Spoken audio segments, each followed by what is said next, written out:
Let's have a look at the tactic you should be using to answer every single theory test question. So this question is: you're driving past parked cars. What should you do if you notice a bicycle wheel sticking out between them? Now, you're not going to look at the answers yet. You're going to have a think. What do you think you would do if you saw a bicycle wheel sticking out from between parked cars? Now you've got your idea in your mind, have a look at the four answers. A. Accelerate past quickly and sound your horn. B. Slow down and wave the cyclist across. C. Brake sharply and flash your headlights. Or D. Slow down and be prepared to stop for a cyclist. It's time to get rid of two rubbish answers. So we'll get rid of A. Accelerate past quickly. That's dangerous. We'll get rid of C. Brake sharply. That's also dangerous. So now we're left with only two possible answers. Slow down and wave the cyclist across, or slow down and be prepared to stop for a cyclist. Which one of those is the safest option? Remembering, of course, that you should never wave or gesture any cyclist, pedestrian or vehicle driver. You shouldn't ever tell people what to do. There could be danger that you can't see. You could be beckoning them or gesturing them into danger. So thinking about that, would never wave the cyclist across, never tell them what to do. So the correct answer and the safest option is to slow down and be prepared to stop for a cyclist.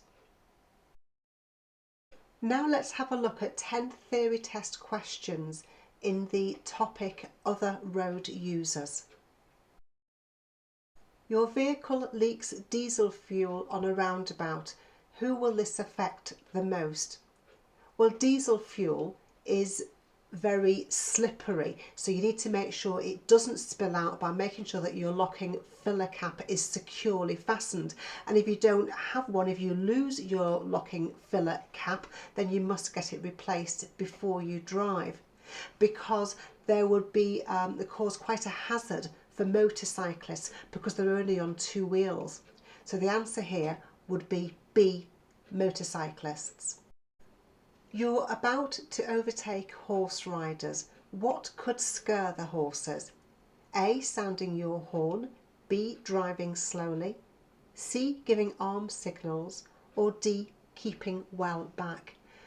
Well, you don't want to scare horses as you are near them. You don't want to rev your engine or sound your horn, because that can startle a horse who could buck and make the horse rider fall off and cause them serious injury. If you pass an animal on the road, you should brake gently and come to a stop. So the answer here, what could scare the horses, would be A, sounding your horn. Which sign means there may be people walking along the road. So remember, circular signs give orders. A red circle is telling you what you must not do. So the first sign is telling you that pedestrians must not walk in this road. Blue circles tell you what you must do. Blue must do. So the blue circle is saying that pedestrians and cyclists can share this road. Triangular signs give warnings. So the other two signs are warning you about pedestrians. The first sign, the one on the left, is warning you about a pedestrian crossing, a zebra crossing. And the triangular sign on the right, D, is warning you of pedestrians in the road. So the answer here would be D. Why is a toucan crossing different from other crossings? So before you look at the answers, try and remember what a toucan crossing is. Think of toucan cross. Is the answer A, moped riders can use it, B, cyclists can use it, C, it's controlled by 2 flashing lights, or D, it's controlled by a traffic warden? And remember, toucan crossings, 2 can cross, and they're designed for pedestrians and cyclists to use together. You're driving at night. What does it mean if you see a pedestrian wearing reflective clothing and carrying a red light? Have you come across this before? Do you know what it means? Does it mean you're approaching roadworks? You're approaching an organised walk? You're approaching a slow-moving vehicle, or you're approaching an accident black spot? Well, you know it doesn't mean you're approaching roadworks or you're approaching a slow-moving vehicle, because slow-moving vehicles have flashing amber beacons. So is it B, an organised walk, or D, an accident black spot? Well, the answer to this question is B, you're approaching an organised walk. What action should you take if there are flashing amber lights under a school warning sign? So have a think. What do you think the right answer is? And now look at the 4 options. A, reduce speed until you're clear of the area. B, keep up your speed and sound your horn. C, increase your speed to clear the area quickly. Or D, wait at the lights until they change to green.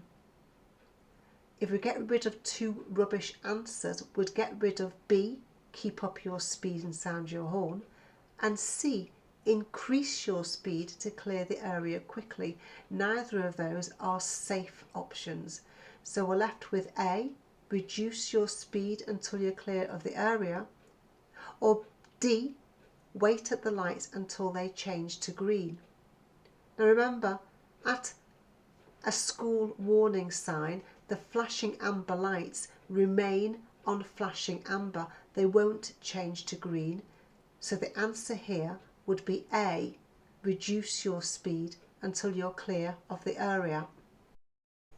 What do zigzag yellow lines on the road outside a school mean? Do you know what they mean? Have a think about what you think the right answer is, and then have a look at the 4 possible options. A, you mustn't wait or park on these lines. B, stop to allow children to cross. C, you mustn't drive over these lines. Or D, sound your horn to alert other road users. The 2 rubbish answers I would get rid of are sound your horn to alert other road users, and you mustn't drive over these lines, because that would mean you'd have to drive around them, which would be dangerous.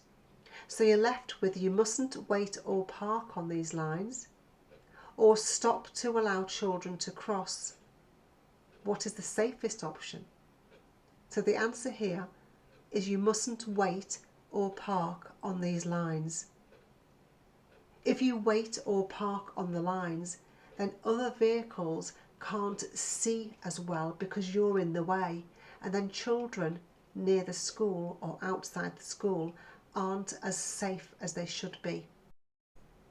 You're driving on a dual carriageway. What type of vehicle must use a flashing amber beacon on this road? Can you remember what colour beacons different vehicles will use? I'll go through them now. A doctor on call would use a green flashing beacon. An ambulance or a fire engine or a bomb disposal vehicle, they would all use blue flashing beacons. Blue flashing beacons are for emergency vehicles. A mobility scooter or any slow moving vehicle would use an amber flashing beacon. So the answer to this question would be D, a mobility scooter. Which of these is the main cause of collisions involving motorcycles?